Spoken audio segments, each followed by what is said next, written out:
Bismillahirrahmanirrahim. Alhamdulillahillazi khalaqal mauta wal hayata liyabluwakum ayyukum ahsanu amala. Wa huwal azizul ghafur. Asyhadu an la ilaha illallah wa asyhadu anna Muhammadan abduhu wa rasuluh. Wa nusalli wa nusallim ala sayyidina Muhammadin wa ala alihi wa sahbihi ajma'in. Radina billahi rabba wa bil islami dina wa bi Muhammadin nabiyyan wa rasulah. Tuan-tuan, puan-puan, muslimin, muslimat yang dirahmati Allah, Assalamualaikum warahmatullahi ta'ala wabarakatuh. InsyaAllah tuan-tuan, malam ni kita menyambung lagi kitab pengajian Madza Khasirul A'lam bil Hintatil Muslimin karangan Maulana Abu Hasan Ali An-Nadwi. Malam ni saya nak masuk terus kepada, kalau yang sama dengan saya lah, muka surat 43, Parsi dan gerakan yang membawa kerosakan. Tapi ni sikit je kot saya nak pergi betul-betul lagi kat sini. Muka surat apa nama ni 48 tu, menyembah api tu. Tapi ni kita sebagai permulaan kita tengok sikit. Sikit terus pun tak syok lah. Baik. Sebagai mukadimah sikit dia. Parsi dan gerakan yang membawa kerosakan. Baik. Kerajaan Parsi yang dikenal sebagai satu-satunya kerajaan yang selalu bersaing dengan kerajaan Rom Timur untuk menguasai sebanyak mungkin belahan dunia ini adalah merupakan arena kegiatan para penguasa yang termasyhur dengan kerosakan moralnya. Senang abang macam ni lah. Zaman tu persaingan yang paling hebat antara Parsi dan Rom itu lah. Yang tu lah. Itu kita nak lock kat situ. Maknanya tak berhenti-henti permusuhan di antara Parsi dan Rom.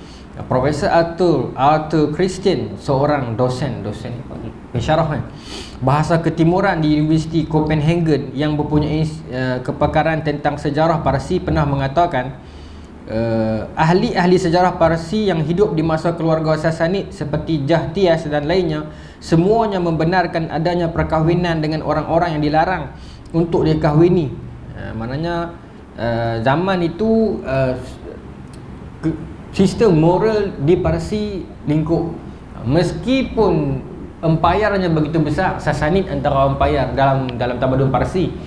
Kalau kita baca sejarah Parsi, dia berapa ribu tahun sebelum Masih dia telah wujud dan besar dia. Saya quote dalam ni, dia kata zaman ini keruntuhan moral telah berlaku meskipun negara itu besar, empayar itu besar. Seperti mana kita lihat di Amerika Syarikat sekarang, meskipun negara itu moden, besar dan sebagainya, tetapi moral itu telah hancur di sana. Sebab tu saya quote kata-kata Cat Stevens bila dia mengatakan dia heran tengok orang Islam di Asia Tenggara ni bila terlalu mengagungkan Barat. Dia kata Barat ni ibarat kapal yang sedang tenggelam dan tiba-tiba aku lihat orang-orang sini ni terjun masuk dalam kapal itu. Dia kata kita mengagungkan sebuah ketamadunan yang sedang tenggelam. Sekarang kita boleh katakan, maaf sebutlah kasar sikit, tapi di negara-negara barat macam tu virginity cukup mahal. Anak-anak dara yang masih ada virgin dia itu cukup mahal. Bahkan mereka menyimpannya itu, kalau dulu mungkin demi menjaga moralnya, demi menjaga pride diri dia. Tapi sekarang terkalih. Kalau kita rajin baca artikel barat, dia menceritakan anak-anak dara, bukan semua lah, tapi mostly menyimpan virginity mereka itu sebab macam saham, lagi lama perang, lagi mahal. Jadi begitu pula dah. Dan mereka boleh menjual mereka punya virgin itu dekat pasaran online dan orang boleh membelinya. Siapa yang dapat tu kira barang rare, susah dapat. Masa di sana dah jadi biasa dah. Maka kadang-kadang yang simpan itu bukan kerana maruah mereka, tapi kerana memikirkan masa depan, aku kaya. Jadi macam tu pula. Dan kita masih memandang kepada barat, sedangkan sekarang mungkin pandangan kita boleh beralih kepada timur dah, saya rasa. Semisal Jepun dan sebagainya. Baik. Dan dia mengatakan di sanalah ada orang-orang soleh atau orang-orang hebat dekat Parsi ni yang menghalalkan perkahwinan yang dilarang dan sebagainya. Baik. Peringatan bawah tu, pada abad ketiga Masihi ada seorang yang bernama Mani muncul dengan ajarannya yang mengajarkan orang untuk mengekang nafsunya. Ajaran itu merupakan satu protes terhadap keruntuhan moral yang melanda Parsi waktu itu. Baik, dah ada orang yang menghidupkan ataupun merisetkan agama mereka. Dalam hadis Nabi sebut kan, Tuhan akan yujaddidu fi hadhil ummah, Tuhan akan bangkitkan seorang mujaddid, jaddida yujaddidu mujaddidan, mujaddid yang akan dia bukan memperbaharui agama, dia reset balik agama. Ya, antara orang yang akan kita bincangkan mujaddid, tapi versi yang qabla Rasul, sebelum Nabi kenabian Rasulullah SAW. Malam ni kita akan bincang juga, ada satu dua orang yang dia membawa kerangka mujaddid itu juga. Dalam tamadun Melayu, dalam kerajaan Melayu, banyaklah sejarah dunia ini, sejarah dunia Islam Melayu ini khususnya, proses pengislahan. Islah pun dia mai daripada kalau dalam di sudut nahwu dia panggil fi'il rubai juga. Islah ni pun mana dia pergi? Mana tu imam kita? Dia dia fi'il rubai juga. Dia aslaha yuslihu islahan. Aslaha ni dia bukan proses kebaikan, pembaikan balik islah. Dia menjadi macam tu.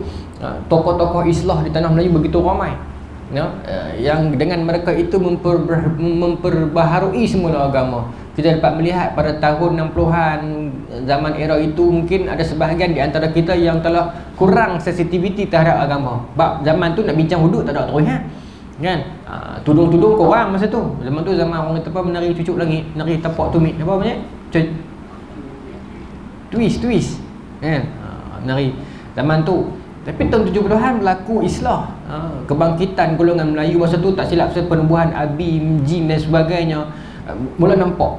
Kemudian dengan adanya bank Islam, kemudian dengan barulah anak-anak sekolah yang perempuan ni pakai tudung beramai-ramai, di universiti pun mula pakai. Kita tak nafikan dengan sumbangan arkam. Islah itu berlaku dalam tahun 70-an begitu, dah mula ada. Tapi sekarang alhamdulillah lah, pergi sekolah nak cari yang tak pakai tudung susah. Tapi dia berlaku di sebalik tabir pula, di TikTok dan sebagainya pula, jadi macam tu pula, memerlukan mujaddid yang baru. Tapi begitulah agama ini pasti akan ada. Bahkan kalau kita melihat kepada penafsiran para ulama tentang mujaddid ini disebutkan sebagai satu term yang bukan merujuk kepada seorang tetapi ramai. So tak semestinya seorang, walaupun menggunakan mujaddid tetapi dia memberi pengertian yang ramai. Begitu juga dalam yang ni. Okey, baik. Tengok dah. Kemudian sebagai reaksi terhadap ajaran Mani, timbullah ajaran Mazadak yang dilahirkan pada tahun 487 Masehi. Ajaran Mazadak mengajarkan bahawa manusia ini dilahirkan dalam satu darjat tanpa ada satu perbezaan sedikit pun antara satu dengan yang lain. Dia mai ajaran yang tu pula 487 Masehi. Maknanya zaman bila ni? Sebelum kerasulan lagi. Nabi 609 kan? Ini 487 sebelum lagi. Okay. Semua ni dia main daripada kerangka awal yang masa zaman ketamudanan Parsi yang mula runtuh tu. Dia makin runtuh tu, sampailah zaman kerasulan, bila Nabi dah diutuskan jadi Nabi. Masa tu barulah yang terpadam api biara Majusi tu kan, terpadam api dia. Maksudnya zaman tu dia dah ada sistem, tapi moral dia runtuh. Okey, buku ni sat lagi yang saya kata saya nak fokus dekat muka surat 48 tu. Dia cerita sejarah asal dia. Tapi dalam muka surat awal ni dia cerita pasal wujudnya kasta-kasta di dalam bangsa ketamadunan Parsi. Tengok pengkultusan terhadap golongan raja. Golongan raja-raja Parsi menganggap diri mereka itu berasal dari Tuhan, dan darah Tuhan mengalir di dalam darah mereka. Rakyat Parsi selalu menganggap para raja sebagai Tuhan yang tinggi. Rakyat Parsi banyak mengarang puisi untuk mengagung-agungkan raja yang dianggapnya sebagai Tuhan. Golongan ini dianggap bebas dari segala macam peraturan dan undang-undang. Rakyat dilarang untuk menyebut nama rajanya dan duduk di majlisnya. Begitulah pengagungan terhadap sultan yang berlebihan, pengagungan terhadap golongan raja yang berlebihan, sampai rakyat tak ada hak untuk sebut nama raja. Kalau kita baca sejarah tamadun Cina, tak payah baca sejarah tamadun Cina lah, sejarah tingkatan 6 tentang tamadun Cina, menyebutkan rakyat Cina masa tu tak boleh tengok raja. Kalau pergi majlis raja kena tunduk, dia tak boleh tengok raja. Tapi kalau kita baca dalam cetera hikayat Melayu, dia cerita salah seorang pendekar Melayu, saya tak ingat nama, tapi dia cerita lah, wallahu ta'ala alam, sejarah ataupun dia sastra, pernah troll Maharaja Cina ni. Dengan bila tanya nak makan apa, dia order mi, dia nak makan mi. So bila makan mi, dia kata cara makan mi macam ni. Dia angkat lagu tu, orang makan. So dengan dia angkat lagu tu, dia boleh tengok raja tanpa kena hukuman. Wallahu taala alam lah cerita betul ke ataupun sastra. Tapi itu yang sampai kepada kita. Memang pengkultusan, penyucian terhadap golongan raja berlebih-lebihan yang berlaku di Parsi masa tu. Sebab tu Raja Parsi begitu angkuh dalam menerima seruan Nabi. Kalau kita tengok reaksi kerajaan Parsi dengan Rom berbeza di dalam menerima surat Nabi. Raja Rom, Herakl masa tu mungkin dia lebih menyiasat, dia lebih bersifat menyiasat. Adalah hadis sahih Muslim yang Herakl panggil Abu Sufyan tu. Kan tanya Abu Sufyan, masa tu ramai-ramai, dia kata siapa yang paling rapat dengan lelaki nama Muhammad ni, yang paling kenal keturunan dekat-dekat. Abu Sufyan kata saya. Dia kata mai depan sikit. Sahabat-sahabat dia duduk belakang. Masa ni Abu Sufyan bukan Islam. Tanya dia. Aku tanya, kena jawab dengan jujur. Okay? Di belakang Abu Sufyan ada sahabat-sahabat yang lain, bukan sahabat lagi masa tu. Musyrikin Mekah. So sahabat-sahabat di belakang ni kena bagi signal dekat Herakl kalau Abu Sufyan ni menipu. Kalau Abu Sufyan ni menipu. Hadis ni siapa riwayat? Abu Sufyan sendiri masa dia masuk Islam. Tu orang bincang. Bagaimana status orang yang hadis tu berlaku masa dia sebelum Islam, tapi dia riwayatkan selepas dia Islam. Terima tak? Terima. Orang bincang, macam mana hadis tu kalau dia terima, dia dengar masa tu dia budak, dia riwayatkan masa dia dah tua dah. Terima tak? Terima. Dibincangkan. Ni hadis ni antara misalnya. Abu Sufyan masa hadis ni berlaku ni, dia bukan Islam, tapi dia riwayat balik masa dia Islam dah. Dia kata kalaulah masa tu aku boleh menipu, aku nak menipu dah. Tapi dia tak mampu menipu sebab dia berhadapan dengan Raja Rom, dan di belakang dia ada sahabat-sahabat dia yang dia tak tahu, kok tikam belakang dia. Kok dia kejip mata kat Herakl ke, kata tuanku dia ni mohong ni. Mati dia. Sebab tu dia jawab dengan jujur tentang kebenaran agama Nabi Muhammad SAW. Masa tu. Baik. Itu Rom. Dia lebih kepada hujah. Tapi Parsi apa dia buat? Dia koyak surat Nabi. Yang Nabi kata nanti Allah Ta'ala akan koyakkan kerajaan dia seperti mana dia koyakkan surat tu ini. Akhirnya Parsi musnah, tuan-tuan. Kalau tuan-tuan tengok dalam siri Khulafa' Ar-Rasyidin yang saya buat dalam bulan puasa tu lepas yang saya buat di rumah 2020 kan, bulan puasa 2019 bukan, yang saya buat di rumah 2020 yang buat di rumah Khulafa' Ar-Rasyidin tu. Dalam bab-bab awal kita bincangkan tentang Parsi. Tengok macam mana dia punya kerenah birokrasi dia tu. Dahsyat. Akhirnya tumbang di tangan Islam. Kuat macam mana pun. Bukan kerana Islam itu sebab Islam tu benar lah. Kalau Parsi tu agama yang benar lah, let's say dia akan kuat. Sebab tu kita katakan bila berdebat antara tokoh-tokoh kita macam Syekh Ahmad Didat, Dr. Zakir Naik, bukan kerana mereka sendiri, bagi saya lah. Yalah, mereka pun mereka jugalah. Tapi kerana kebenaran hujah yang ada pada mereka tu menyebabkan mereka kuat, menyebabkan mereka dilihat benar, dan sebab agama yang betul. Baik. So mereka berkeyakinan bahawa para raja berhak atas rakyatnya, sebaliknya rakyat tidak berhak ke atas raja. Baik. Kemudian dia cerita pasal perbezaan kelas dalam masyarakat. Ini dihuraian lebih panjang lah. Sebab kita bersifat kuliah ni, saya tak berniat nak pergi sampai tahap tu. Cuma saya nak pergi terus yang ni, menyembah api ni. Ini menarik. Betul saya buat buku ni pernah ni. Subtopik yang tu, menyembah api dan pengaruhnya dalam kehidupan. Sebab bila bincang tentang Parsi ni, Majus lah, kaum Majus yang menyembah api tu. Sampai ke zaman Rasulullah SAW lagi mereka menyembah api kan. Kita bincang tentang Salman Al-Farisi yang bapa dia menjadi tok siap yang memastikan untuk api tu sentiasa terbakar. Pak dia. Satu ketika yang pak dia minta dia keluar saat pergi beli minyak gas kot, tak tahulah beli apa. Sebab pak dia tak sempat. Maka minta dia keluar. Kan, pergi cari minyak gas. Dia keluar tu dia jumpa satu gereja kan. Dia masuk gereja tu, dia dengar perbincangan tentang agama Kristianiti. Masa tu dia rasa betul lah. Sedangkan masa tu Kristian dah terpesong. Sebab masa tu dah tahun 600. Kristian dah dipesongkan tahun 300 lagi. Persidangan dekat Nisia tu kan. Kita dah bincang sebelum ni. Tapi itu pun dia rasa sedap dah. Akhirnya tok-tok guru Kristian, bukan Kristian dah, Islam lah. yang asli, yang tak terjebak dengan persidangan Nisya semua inilah yang mendorong dia pergi daripada satu tempat, boleh pergi Baitul Maqdis, kemudian Nasibin, kemudian Amuriyah, kemudian pergi ke Madinah. Satu tempat dia cari, akhirnya tok guru Ahlul Kitab ni lah yang membawa dia kepada Rasulullah sallallahu alaihi wasallam. Dia pada mana ni? Orang mana dia ni? Orang Parsi. Memang ada penyembahan api tu. Baik. Sedangkan api yang dianggap Tuhan itu, yang maintain api itu pak dia. So kalau nak ikut dari sudut logik ni, baik pak dia jadi Tuhan. Pasal api tu bergantung kat pak dia. Kalau pak dia tak jaga api tu habis.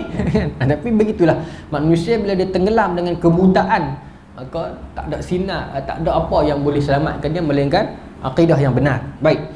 Saya nak pergi kepada penyembahan api ni. Menyembah api dan pengaruhnya dalam kehidupan, itu tajuk satu topik dia. Di masa kuno yang lalu, pada mulanya bangsa Parsi itu menyembah Allah. Ini saya nak cerita ni. Yang saya bawa buku ni bukan buku orang Islam tadi, Jonathan Black, yang saya pernah quote bulan lepas. Sejarah yang digelapkan, saya bawa minggu ni. Saya nak baca kat tuan-tuan. Tapi rujukan dia bukan Quran hadis lah. Rujukan dia semua jenis rujukan dia masuk. Islam, Kristian, Yahudi, sejarah dunia semua dia masuk sekali. Sekali kita kena filter lah. Tapi saya nak tengok, saya nak bawa kat tuan-tuan macam mana semua transkrip sejarah dunia menceritakan lebih kurang jalan cerita dia. Tu poin yang saya lagi. Baik, kita baca ni dulu. Di masa kuno bangsa Parsi itu menyembah Allah dan bersujud padanya. Kemudian mereka berubah menyembah matahari, bulan dan bintang seperti yang dilakukan oleh orang purba. Zoroaster, ataupun kita sebut sebagai Zaturah, ataupun setengah kita sebut Zatarusna.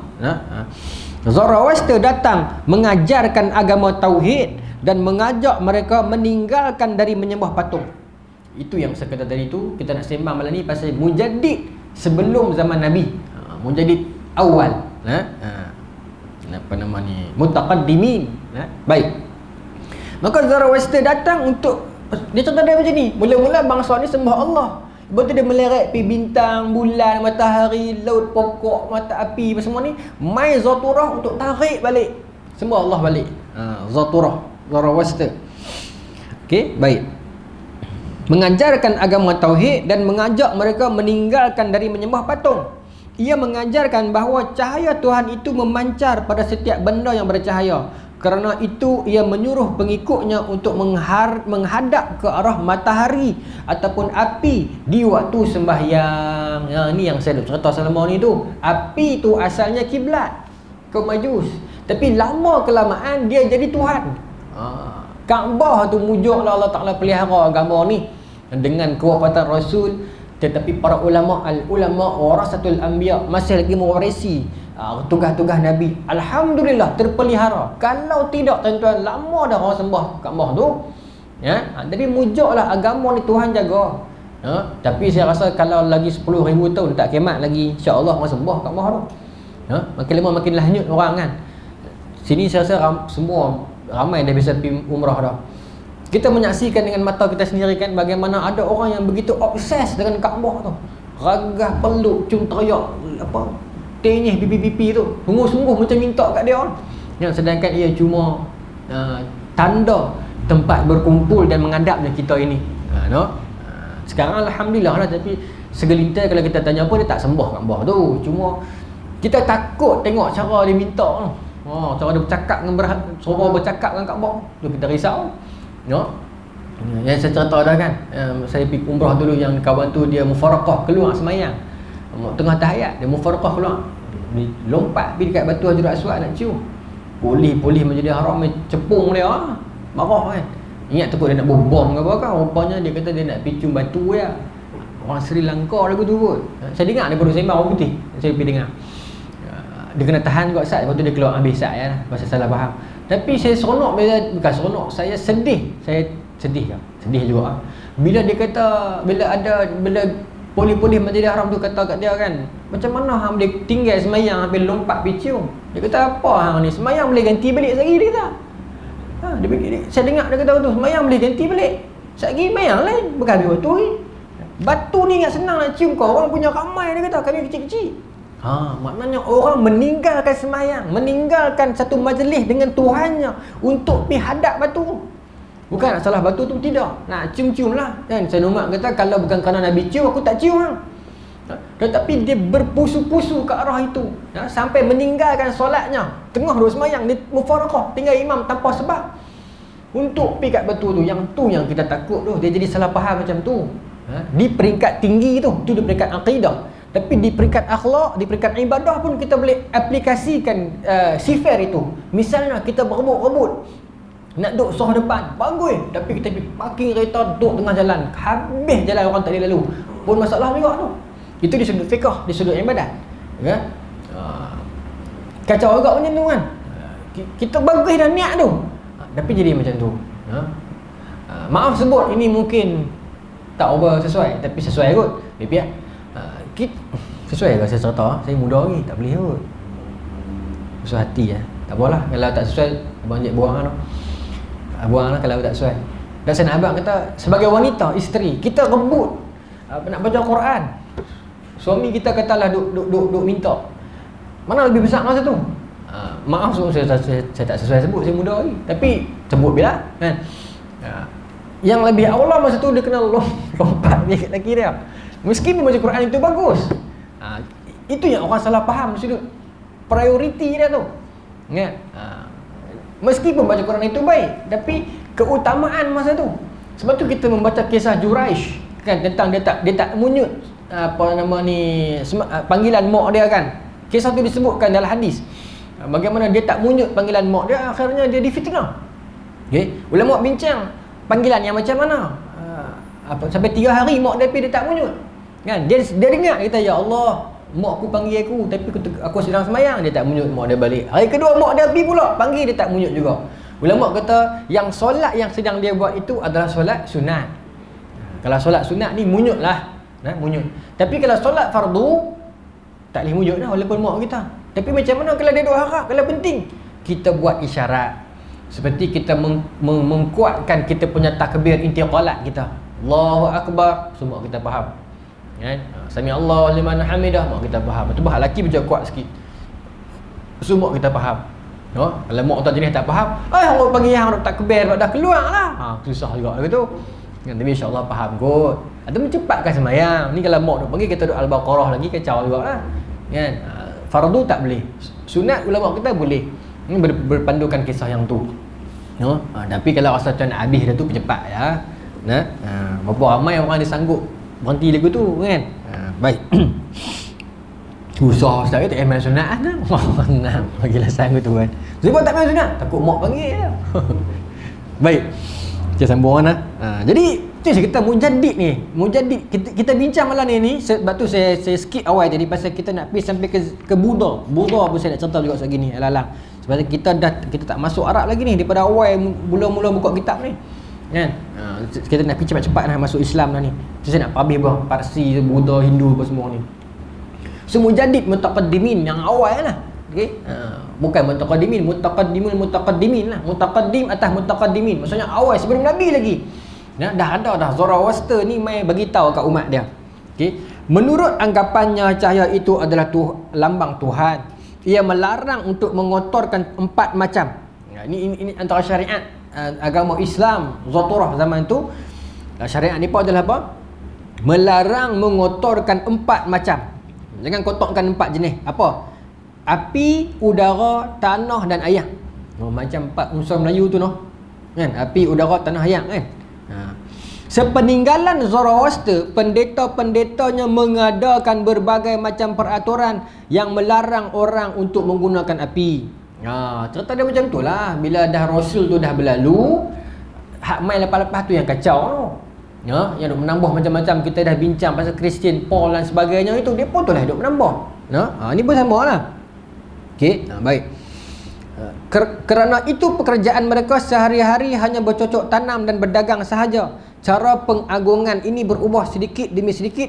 Akhirnya sampai mereka menyembah api benar-benar. Nampak tak tuan-tuan? Kita duk bincang tentang ni daripada saya bujang sampai saya nak seorang lah ni. Proses dia sama je sejak zaman Nabi Nuh lagi. Asalnya dia buat berhala tu dengan tujuan Wadda, Suwa, Ya'u, Nasra tu hanya tujuan untuk nak mengenangkan orang alim. Akhirnya bila masa berlalu mereka menyembah berhala itu. Kita dah bincang dulu tentang satu orang lelaki zaman Nabi Ibrahim. Saya tak buat kitab tu. Apa nama dia, saya tak ingat.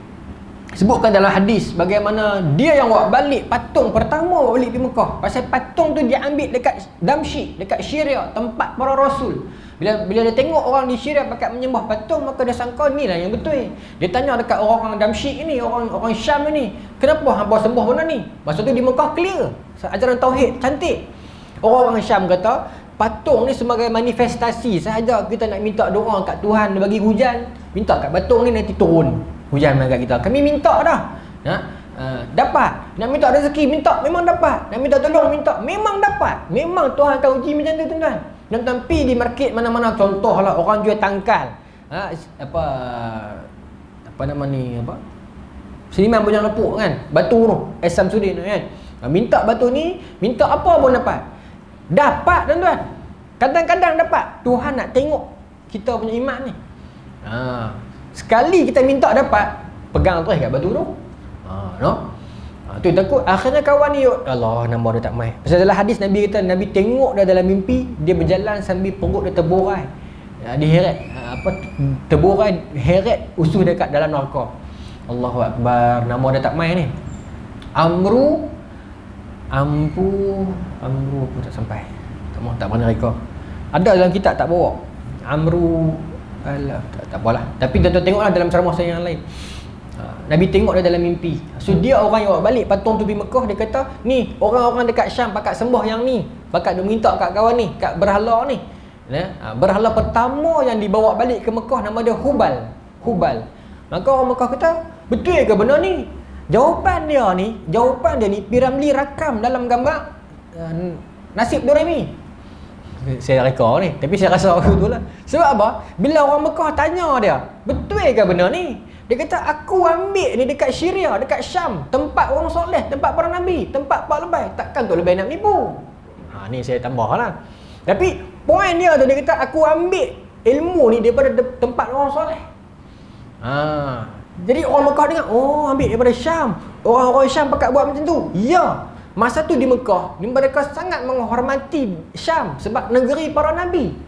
Kan negeri para rasul, banyak kan dekat Syam. Maka dia berkata, kalau orang-orang alim tutup lebay buat lagu tu, takkan kita tak jeru. Maka dia buat. Itulah fitnah yang cukup bahaya jadi orang agama ni.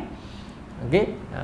Buya Hamka sebut dalam buku dia, Ayah Aku. Dia kata apa, orang-orang agama di tanah Melayu ni, cakap dia didengar, sirihnya dikunyah, nak kahwin bismillah dia kata.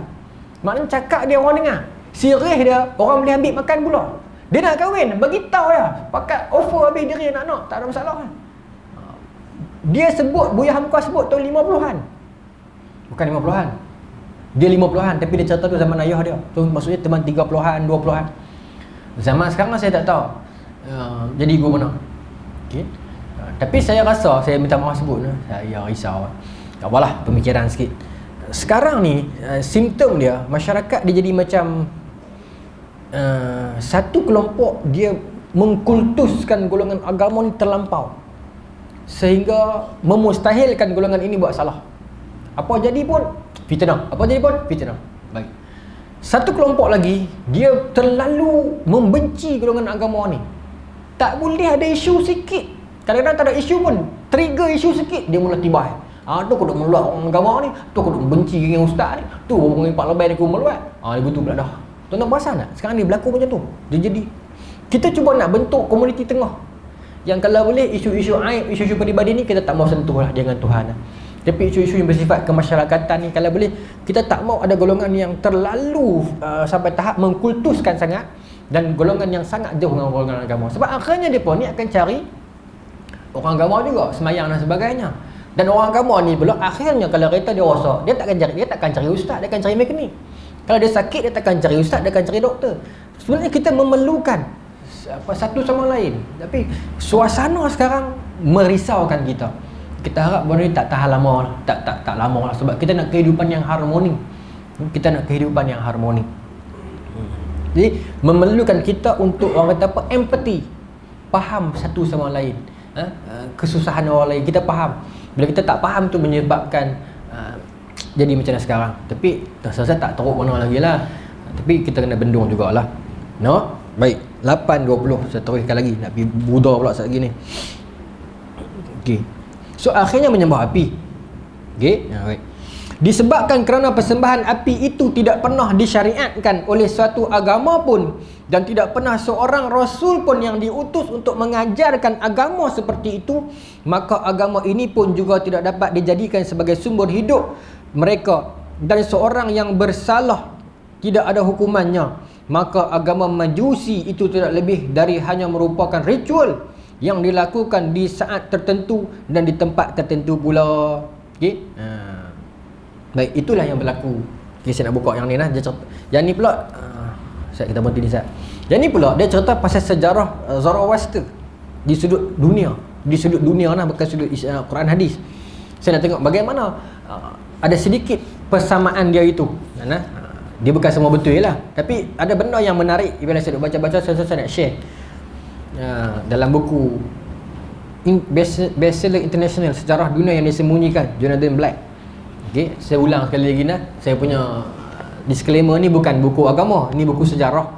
Dia campur semua sejarah dunia. Ada juga yang dia quote daripada Quran dan hadis bila mai zaman Rasulullah disebut, tapi dia campur semua. Ni penulisan barat memang macam ni. Okey. Okey, disebut kat sini dia kata apa? Pada tahun 5067 sebelum Masihi, di Iran lahir seorang pemimpin di satu komuniti kecil dan disebut sebagai Katal Huyuk. Baik. Pada musim salju yang berat, wabak menyerang, gosip melanda. Mereka menuduh seorang perempuan muda sebagai penyihir. Kalau kita buka dalam versi yang lain, di dalam Muqarranul Adyan, dalam bab perbandingan agama, kita akan jumpa kisah yang dikot di barat. Nabi Zaturah ini dia lahir dalam keadaan mak dia virgin. Mak dia virgin tapi dia lahir. Tapi itu bukan petikan rujukan Islam, tapi bila dalam bab perbandingan agama ni dia bawa semua lah. Dalam ni pun sebut benda yang sama, tetapi dikatakan mak dia ni sihir sebab mengandung beranak tanpa rosak darah dia. Okey. Lalu pada bulan kelima kehamilannya, mak dia ini bermimpi buruk. Ia melihat awan besar sekali dan muncul naga dari dalamnya. Serigala dan ular mencuba merampas bayi itu dari perutnya. Ni mak dia mimpi. Ya, rupanya mimpi lagu ni daripada zaman dulu lagi duk dah. Namun ketika monster itu mendekat, dia terjemah monster, bayi itu bercakap dari dalam perut dan menenangkan ibunya. Bila semua serigala, ular, menatang-menatang ni main nak ambil dia daripada perut mak dia ni, mak dia takut dalam mimpi. Bayi tu cakap, bayi dia kata, mak mau duk relax sat ni dah. Mak sabar sat, tak ada masalah. Bayi itu menenangkan ibunya. Okey. Dan ketika suara bayinya menghilang, perempuan itu melihat sebuah piramid cahaya turun dari langit. Dari piramid itulah keluar anak lelaki-laki memegang sebuah tongkat pada tangan kirinya dan sebuah gulung pada tangan kanannya. Matanya menyorotkan api sejati dan namanya itulah Zarathustra. Mai ikut tu. Ni sejarah versi barat, versi sejarah dunia lah. Okey, cerita macam tu. Tapi yang saya nak kata ada sedikit kesamaan dengan yang kita duk faham ni. Bila mana dia membawa kepada aliran pemikiran tentang tanggal pemunculan, tentang berlaku perbezaan pemikiran antara Zarathustra ni dengan komuniti zaman dia. Sampai dia diserang. Ini yang sama dengan buku tadi ni. Sebab Zarathustra ni dia main membawa satu islah, tarik orang untuk kembali kepada penyembahan monoteism, tunggal. Tetapi zaman tu sekeliling dia dah sembah berhala, dah sembah alam dah. Maka sebab itu berlaku penentangan kepada dia. Kelahiran Zarathustra ini menghentikan segala badai kebencian. Tetapi menyebabkan golongan raja dan kumpulan-kumpulan penyihir tak senang dan ingin membunuh anak itu, Zarathustra. Kalaulah benar beliau ini seorang nabi, maka tilkar rasul, itulah sunnatullah para nabi. Nabi Ibrahim, Nabi Musa, semuanya itu diburu di peringkat kecil mereka. Rasulullah SAW sendiri, dalam surah An-Nisa 164 ke 144, Allah Ta'ala katakan, tilkar rasul, ada demikianlah para rasul, qad qasasnahum alaika, ada yang kami ceritakan, ada yang lam naqsusnahum, ada yang kami tak cerita. Maknanya memang ada para nabi, ayat itu memberi dalil kepada kita memang wujudnya nabi yang kita tak tahu. Dalil dia surah An-Nisa 164, Tuhan kata rasul-rasul yang dulu sebahagiannya nasasnahum alaika, sesungguhnya kami ceritakan tentang mereka kepada kamu sebahagian, dan sebahagian lagi kami tak cerita, kata Allah. So ini jadi dalil yang ada nabi yang kita tak tahu, rupanya dia nabi. Adakah beliau ni seorang nabi? Allah Ta'ala alam lah, tapi kita nak bincang malam ni. Tapi tuan-tuan, sebenarnya kalau kita buka di dalam penulisan Syekh Rashid Ridha, dia meluaskan lagi skop ahlul kitab. Bahkan Syekh Rashid Ridha mengatakan ahlul kitab itu bukan terdiri daripada Kristian dan Yahudi sahaja, tetapi termasuk Buddha dan Hindu. Syekh Rashid Ridha. Benda yang sama disebut oleh Syekhul Islam Ibn Taymiyah di dalam kitab dia Jawabus Salih liman baddala dinul al-masih, di dalam jilid yang kelima, di dalam tajuk tak ingat dah, Asy-Syahadah, penyaksian Allah SWT Muhammad. Saya baru tengok hari tu, jilid yang kelima, di dalam tajuk Asy-Syahadah lil kutub mutaqaddimah lin nubuwatil Rasulillah SAW. Nampak tu kitab Jawab Salih Ibn Taymiyah. Ibn Taymiyah sebut benda yang sama, menceritakan tentang keutamaan Buddha. Al-Qasimi menyebut benda yang sama di dalam kitab dia Tahsinut Ta'wil, Mahasinut Ta'wil, cerita tentang keutamaan Buddha ni, kemungkinan dia Rasul. Pagi tadi saya duduk semok, Ustaz, saya nak main sini kan, saya buka YouTube, saya saja cari kok ada ustaz baru cerita. Ada ustaz kita Indonesia seronok tu. Dia tak main pula dah. Ustaz kita yang seronok Indonesia,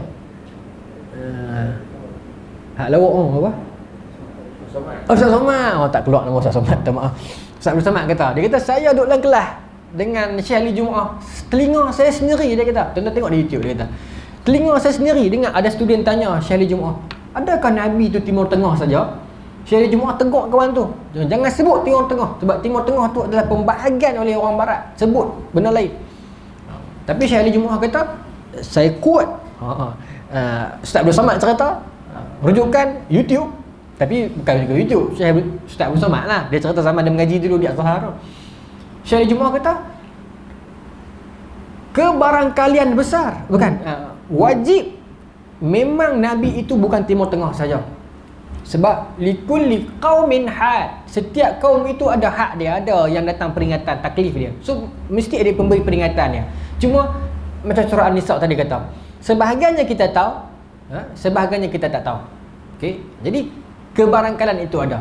Tuan buka dalam tafsir Pimpinan Azhar karangan Buya Hamka, bila menceritakan tentang Nabi Zulkifli, Buya Hamka cerita panjang lebar tentang Zulkifli itu kemungkinan besar adalah Siddhartha Gautama Buddha. Ya. Di dalam bab penafsiran surah Wat-Tini wa Zaitun cerita juga. Ya. Tapi rupanya saya pernah baca ini dulu zaman saya mengaji. Tapi bila saya duk kaji-kaji, rupanya apa yang Buya Hamka sebut, benda yang sama disebutkan oleh Ibn Taymiyah dan Al-Qasimi. Lagi saya baca, ada saya screenshot. Saya nak habis ni dulu. So tak mustahil. Cuma kita jangan pegang sampai tahap confirm dah. Jangan. Kita punya prinsip yang confirm terus Quran hadis lah. Lain pada tu kita cuba untuk profesional lah. Baik. So okey, kekuatan-kekuatan jahat mengganggu beliau. Okey, baik. Mereka mula menyeranglah, hantar segala binatang semua untuk menyerang bayi itu, tetapi tidak dapat. Okey. Kemudian Zarathustra ini hidup dalam buangan sebab nak selamatkan dia, sebab di dalam vision orang penyihir ni, kawan ni satu hari nanti bila dia besar, dia akan menghapuskan segala sihir-sihir ni. Sebab tu mereka nak hapuskan dia. Tapi akhirnya dia lari, dia hidup dalam buangan. Live in exile.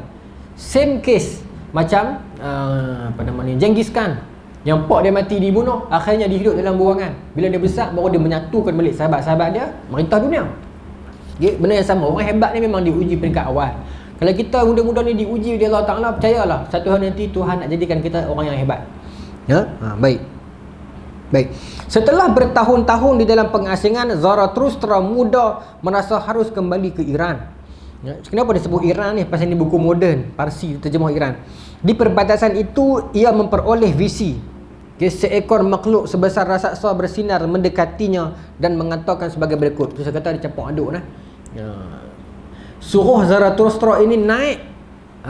Makhluk itu datang kepada Zarathustra, menyuruh Zarathustra ini naik 90 anak tangga menuju ke roh raksasa ke-9 di atas. Ketika roh itu melayang di atas lantai batu, ada satu roh raksasa. Saya takut dia sebut dekat orang tu ni ajaran sesat. Tapi ini rujukan barat. Saya kena ulang banyak kali. Ada satu makhluk mai kat Zarathustra dia sebut. Okey, makhluk besar, tak tahu siapa. Kemudian dia suruh Zarathustra ni naik satu menetang. Ya. Kalau saya boleh tunjuk kat sini, kalau nampak gambar. Ni gambar menetang tu. Dia bayangkan gemak binatang ni macam ni. Macam keldai sikit tu. Ini dalam apa barat punya lukisan lah. Dalam sejarah kuno. Okey, macam tu. Buruk apa namanya? Terus naik binatang ni. Saya dah bayang macam buruk. Tu yang saya kata. Sebab buruk kan kenderaan para nabi. Okey. Jadi dia naik binatang tu naik sampai ke 90 anak tangga. Okey. Dia membawa Zarathustra ke sebuah tempat terbuka di bilik berbatuan dan berpohonan. Tuan-tuan buka Sahih Muslim. Hadis sahih tentang Isra Mi'raj. Memang Nabi sebut di atas kali tu bila Nabi naik ada pohonan banyak. Kan Nabi sebut dalam hadis, saya quote dengan lafaz, Nabi kata apa? Dia punya daun-daun dia besar telinga gajah. Bukan saya kata, Nabi sebut dalam hadis dengan lafaz saya quote. Besar telinga gajah. Ada pokok-pokok, ada teko-teko di atas tu. Wallahu ta'ala alam. Okey. Kita jumpa perpohonan. Di sana berkeliling 6 roh yang melayang-layang di atas tanah. Okey, kelompok mengilap ini berpaling dan menyambut Zarathustra dan mengundangnya untuk meninggalkan jasad fizikal. Untuk meninggalkan jasad fizikal, keluar dengan jasad roh macam gambar apa nama ni, orang putih tu. Apa tak ingatlah. Apalah. Okey, kemudian dia bertemu dengan para roh-roh bercahaya. Cerita lebih kurang Isra Mi'raj. Lebih kurang, bukan Isra Mi'raj lah. Tapi dia bertemu dengan roh-roh bercahaya. Allah Ta'ala alam roh apa. Okey. Kemudian mereka ini mempersiapkan Zarathustra untuk misi dia. Misi dia balik ke kaum dia nak bagi dakwah. Tuan-tuan nampak tak jalan cerita dia macam mana? Okey. Tapi lepas tu dia memang repek lah. Ujiannya ialah yang pertama dia perlu melewati api tanpa terbakar. Yang kedua mereka menuangkan lelehan timah dan logam ke atas dadanya. Dan dia perlu diam. Okey. Kemudian dibelah dadanya. Dan dikeluarkan organ-organ dari dalam tubuhnya. Lebih kurang. Tak tahulah, Allah Ta'ala alam. Tapi surau saya tak takut. Surau ni insya-Allah. Tapi saya risau yang dalam online orang kata merepek kan. Betul saya buat rujukan tu. Saya ulang, ini bukan dapatan Islam, ini dapatan barat. Tapi dapatan barat pun dapatan kuno lah, bukan dapatan moden. Maksud penulisan moden ni ambil pada Sanskrit sejarah Islam barat. Itu dikumpulkan. Bila kita buat dua lagu tu, ini versi Islam, ini versi barat, dia ada integrasi. So kemungkinan besar Zarathustra ini, Zoroaster ini Nabi Zarathustra yang datang membawa agama tauhid, berkiblatkan api, bukan Tuhan. Tapi akhirnya agama itu dipesongkan. Jika benar penemuan ini bermaksud benarlah penulisan Buya Hamka, benarlah penulisan Syekh Rashid Ridha, benarlah kata-kata Syekh Ali Jumu'ah, benarlah penulisan Syekhul Islam Ibn Taymiyah dan juga Al-Qasimi dalam Mahasinul Ta'wil. So benar ni ulama dah sebut lama dah. Okay. Saya ingat dalam kelas dulu saya dengan Dr. Al-Faris Abdul Razak Al-Hafiz, dalam kelas kami dulu, dia kata hampa dia pergi dekat Greek, dia kata belah-belah negara, belah-belah Greece semua tu, dia kata tengok patung-patung, dia kata pakaian dia macam mana, itulah ihram, dia kata. Tengok patung ni, tengok kan ihram kan keluar bau sebelah. Tapi kita menggambarkan, kita berwarna dan nampak macam lain. Kan? Contoh tengok gambar Thor kan. Dia pun pakai sebelah, keluar bau sebelah. Barat menghiasi benda tu nampak macam bukan. Tapi kalau kita perhati elok. Pasal saya ingat lecturer saya Dr. Afandi kata, patung ni bukan ada warna. Siapa benda-benda Amerika, kain ni warna merah, kain bawah warna hijau, biru, ada gold semua. Kemungkinan itu kain putih. Wish. Kita dengar, kita rasa semangat lah masa tu. Masa tu saya tanam dalam hati saya, aku memang target nak angkat balik martabat para nabi yang tak diketahui ni, biar orang kenal kan. Tapi betul lah kita punya dapatan terbatas. Sebab tu saya mula untuk tengok Barat dan Islam agar kaji kedua-duanya. Okay, Alhamdulillah Tuhan berikan saya kelebihan sikit bahasa Inggeris. Saya berani kata saya punya bahasa Inggeris lagi okey daripada bahasa Arab kan. Alhamdulillah boleh tengok sikit kan. Tapi itulah, tapi kok mana pun macam saya selalu sebut, bidang mana pun kita masuk, kita tak boleh paranoid. Kita tak boleh hanyut dalam bidang tu. Kita mengatakan confirm Zaturah mesti Nabi. Tak boleh.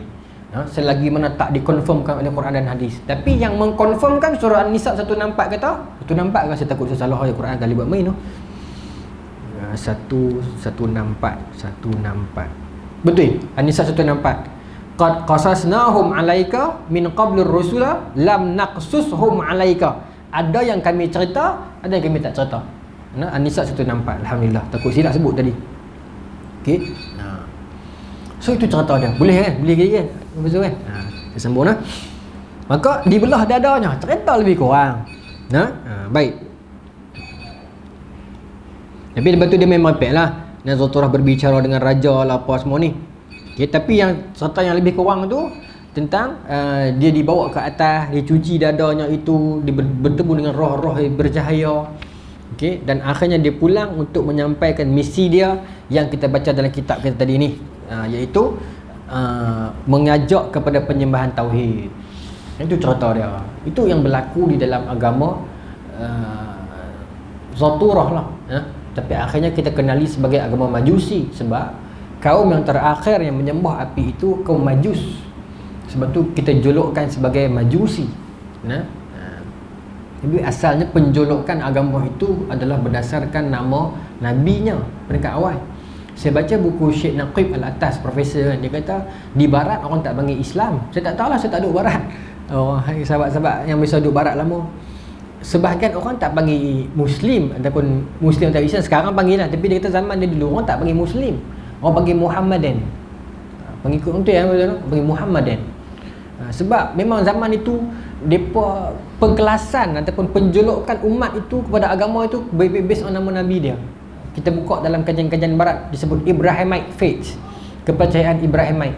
Okay, Christ, Isa disebut Kristian dan sebagainya. So Zaturah itu adalah agama Islam, tapi orang refer kepada Zaturah, sebut sebagai Zatarusna, pengikut Zaturah, Islam lah. Tak sebut sebagai Islam. Sebab tu hari ni pun dia kata di barat orang sebut Muhammadan, bukan Islam. Tapi lately ni orang sebut, orang dah mula panggil Islam dan Muslim lah. Itu Islam ni dia main pada aslama yuslimu islaman, fi'il rubai, apa nama ni masdar yang terbentuk daripada aslama tu, maksudnya ketenangan, surrender. Jadi apa nama ni, penamaannya itu begitu. Okey, tapi dah jadi nama syariat lah. Tapi perkataan itu telah jadi perkataan syariat sebab benar-benar Islam dah digunakan dalam Quran. Saya bagi contoh, kafir ini bahasa Arab petani. Kalau tuan-tuan pergi di tanah di tempat kaum Badui kan, tuan-tuan tengok orang tu semayang, habis tuan-tuan tanya dia, man anta, siapa hang? Dia kata ana kafir. Hang kafir, hang semayang tadi. Kafirun ni petani. Kafir ni dia menutup bumi, tutup bumi dengan pokok. Kafir ni maksudnya dia menutup, kafara ni. Okey. Tapi apa namanya, akhirnya perkataan kafir itu dah jadi perkataan agama sebab masuk dalam Quran. Jadi macam tu. So orang faham lah kafir ni orang kafir lah, bukan petani, boleh sebut dalam Quran. Tapi maksud asalnya itu macam tu. Macam solat ni doa.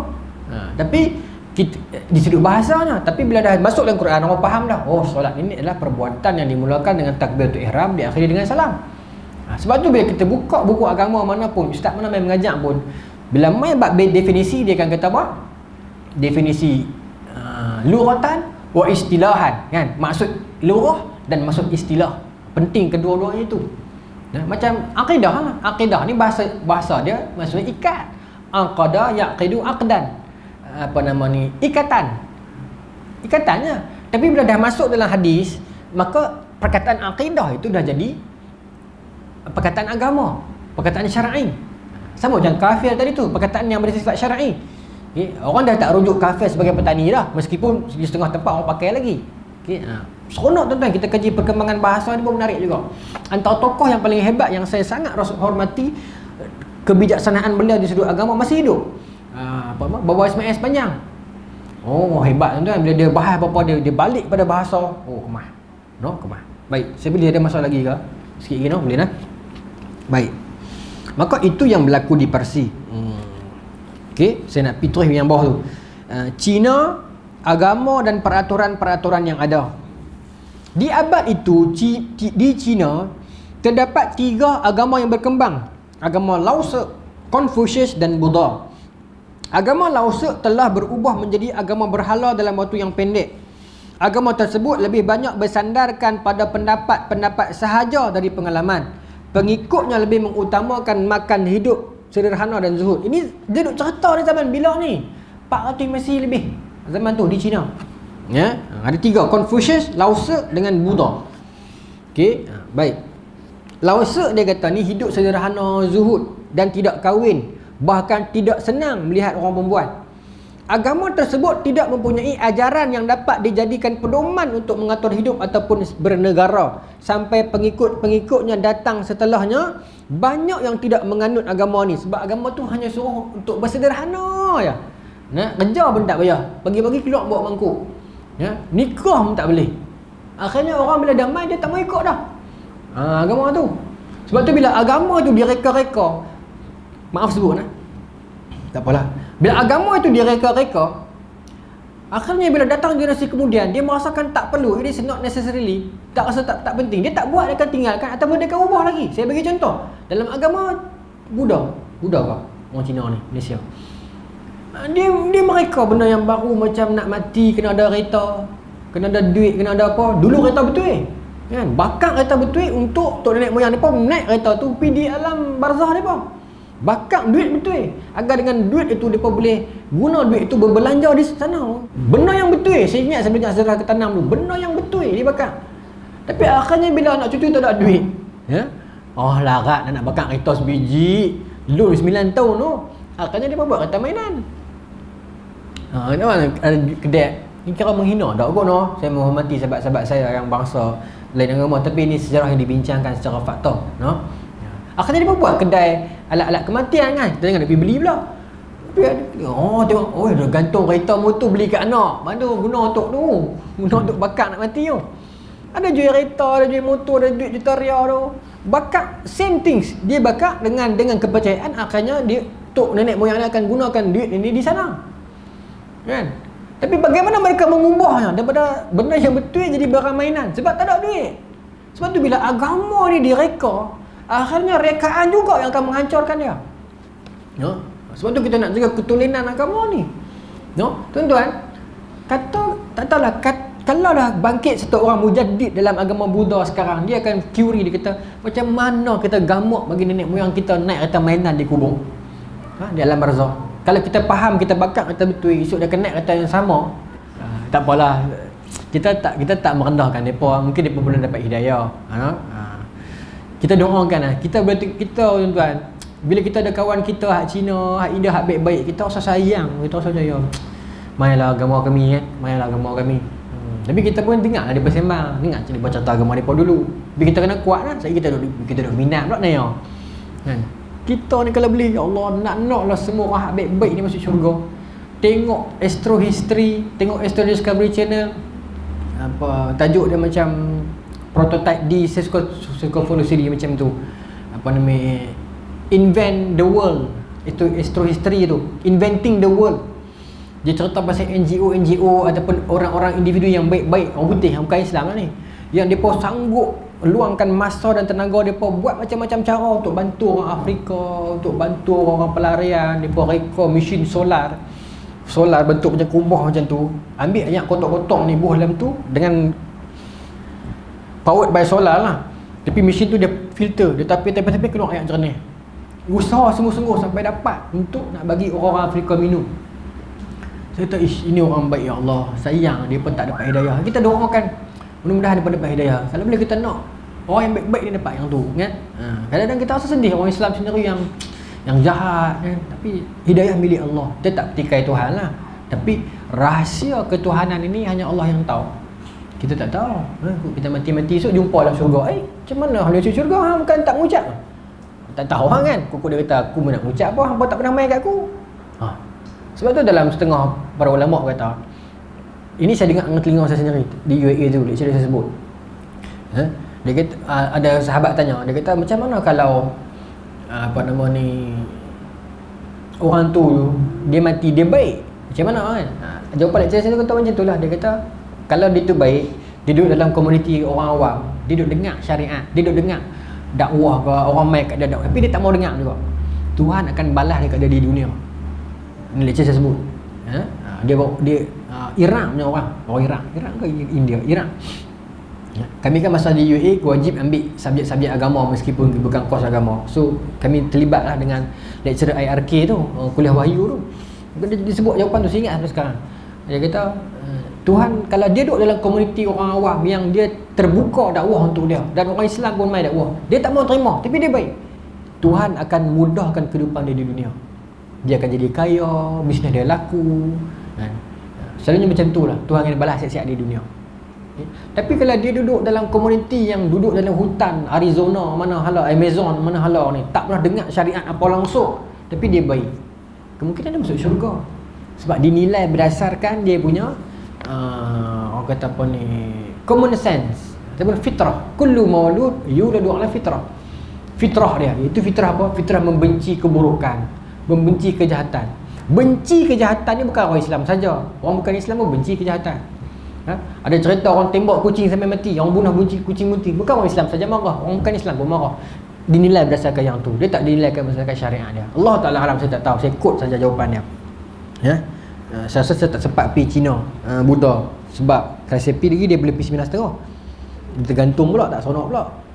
Sampai saya nak pergi sikit je. Habis yang ni dulu. Okey. Sedangkan agama Confucius lebih banyak menyedarkan pada pengalaman daripada pendapat. Beza lah. Lao Tse pendapat lebih daripada pengalaman. Confucius pengalaman lebih daripada pendapat. Namun ajarannya hanya terbatas kepada soal-soal cara mengatur hidup duniawi. Ini Confucius. Politik dan administrasi pentadbiran. Dalam beberapa waktu, pengikut Confucius ini pernah tidak menyembah pada Tuhan tertentu. Mereka hanya menyembah pohon, sungai dan apa sahaja yang mereka sukai. Agama tersebut sedikit pun tidak didasari oleh rasa keimanan dan tidak bersandarkan pada wahyu Allah. Agama tersebut tidak lebih hanya merupakan satu ideologi dan pengalaman seorang pandai yang boleh diterima ataupun ditolak. Maknanya orang tu baik, Confucius ni, kemudian dia jadi baik, soleh, orang ikut cara hidup dia sahaja, bukan dia datang dengan membawa satu wahyu yang baru dan sebagainya. So akhirnya bila dia dah tak ada, orang mula menambah-nambah dan sebagainya. Jadi bila tak ada hala tuju, dia tak tahu nak tahu ke mana. Kalau dalam bahasa muda hari ni orang tanya kita, agama itu apa? Dalam zaman moden ni lah, kalau saya boleh jawab, agama itu adalah arah tuju. Kalau kita duduk dalam mana-mana agama, agama is path, hala tuju, journey, perjalanan yang ada tujuan. Okey, itu agama. Kalau saya boleh jawab macam itulah. Okey, saya rasakan macam tu jawapannya untuk zaman moden ni. Kalau orang tanya apa itu agama, agama adalah arah tuju. Kalaulah kita duduk dalam mana-mana agama sekarang, kalau ada orang bukan Islam tengok, kita merasakan blur, tak jelas arah tuju ini nak ke mana. Tarik gear, buh gear N sah. Cuba perhati jalan-jalan yang lain. Ada tak arah tuju yang lebih jelas jalannya, yang lebih nampak kesudahannya apa? Buat baik di dunia, balasan baik di akhirat. Buat buruk di dunia, balasan buruk di akhirat. Jangan ketakut orang, jangan fitnah orang, jangan mencuri, jangan minum arak, berzina dan sebagainya. Cari ya arah tuju kita ni. Sebab agama ini datang dia bawa arah tuju. Okey. Kalaulah manusia itu adalah layang-layang, maka agama itu adalah talinya yang nak pandu kita nak pergi ke mana tu. Akhirnya sampai masanya dia akan tarik, kita akan turun ke tanah juga. Itu sifat agama. Jangan sampai putih tali layang tu jadi lagu eliket lah. Dia akan terbang tanpa hala tuju, dia akan pergi merata hala, tak tahu mana nak turun. Kalau turun pun dia akan sudah koyak dan rosak. Jaga tali itu baik-baik. Itulah agama. Sebab tu dalam Al-Quran sebut wa'tasimu bihablillah. Tali Allah agama itu. Digunakan dengan kata ganti tali. Ya, saya pinjam 2 minit, boleh berhenti cuncu 8.50. Sedap sikit. Ya. Maka itu yang berlaku di dalam ketamodernan dulu. Tadi kita dah cerita tentang Parsi, tentang Zotoro. Saya faham, saya tak cerita detail pasal sebenarnya buku ni dia buku bacaan. Tapi saya rasa idea dalam buku ni kalau kita duk baca peribadi, saya boleh suggest kat kawan-kawan, baca buku ni kan. Tapi bukan semua orang jumpa. Ramai yang PM kan, sahabat-sahabat kita yang ada channel, tanya buku ni nak beli kat mana. Saya selalu saya akan suggest kat kawan-kawan terdekat yang suka baca buku, saya kata beli buku ni baca. Dia mencetuskan pemikiran. Lama dah saya dah penat, kat mana aku nak baca buku ni? Tak ada ruang, pasal bila saya dah baca ni, dia tak sesuai untuk kuliah sebenarnya. Sebab saya dia macam bacaan gitu. Tapi selagi kita tak mula, tak ada tempat kita nak curahkan idea Maulana Abu Hassan ni. Saya fikir Allah Ta'ala datangkan kepada saya surau ni. Ya, nampak cara yang boleh menampung pemikiran ini. Saya tak boleh buka buku ni di tempat merata. Saya orang tadi baca buku apa tak ni. Alhamdulillah Tuhan jodohkan kita, saya dapat ruang untuk cakap benda-benda macam ni. Tapi itulah, ada ruang yang kita kena skip. Yang saya kata tuan-tuan kena baca sendiri kat rumah, pasal dia bersifat bacaan. Dia sukar nak dikuliahkan sebenarnya benda ni. Sebab tu peringkat awal saya bawa bahasa Arab. Tapi bahasa dia terlalu sastra. Saya rujuk kawan saya yang memang masters dalam Arab, dia kata susah, hampir cari Melayu juga, dia kata susah sangat. Sebab tu yang saya main episod kedua ketiga saya berbalik pada bahasa Melayu. Tak boleh pi. Dia bukan bahasa Arab yang formal, dia bahasa Arab yang bersifat sastra penulisan Maulana Abu Hassan ni. Dan so, saya tak abang ni takut salah baris. Tapi alhamdulillah 8.50 lah. Cara saja nak pergi Khalid. Bulan depan tuan-tuan, saya cadang nak buat bulan ni tapi tak sempat, tak apalah. So bila Confucius cerita pasal dunia saja, Lao Tzu cerita pasal zuhud saja, datang Buddha ni yang cuba melestarikan antara keduanya ini. Bulan depan saya nak cerita lagi detail.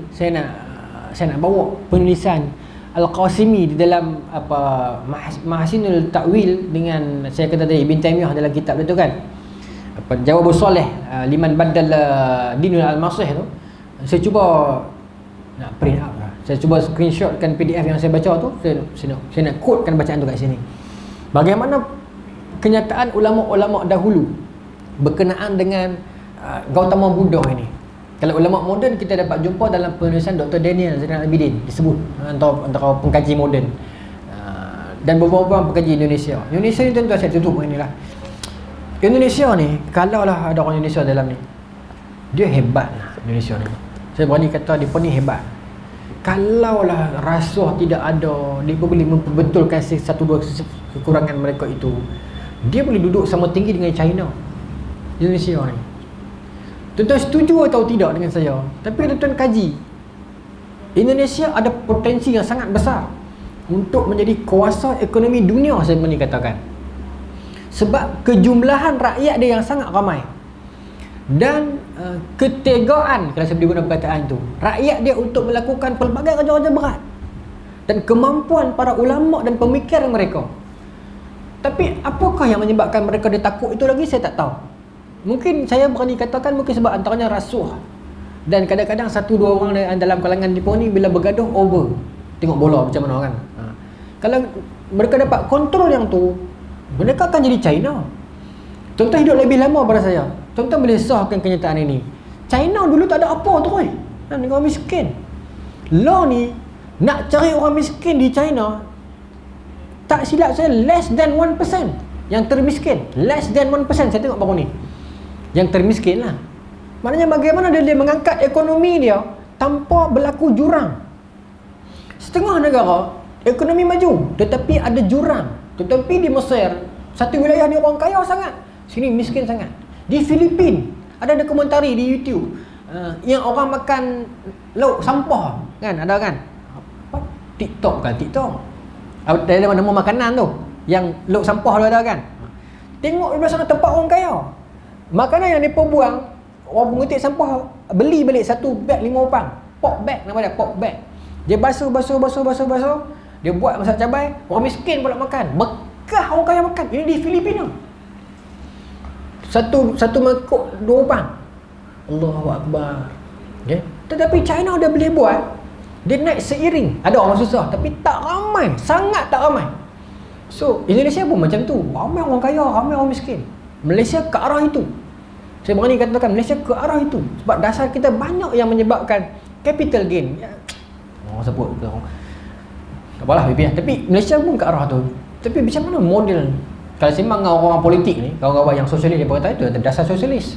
Kita boleh unik sekali. Dia pegang yang tu lah. Saya ada sahabat-sahabat Parti Sosialis Malaysia. Dia pun sangat memperjuangkan yang tu. Kan? Tak apalah saya suka kawan dengan semua orang.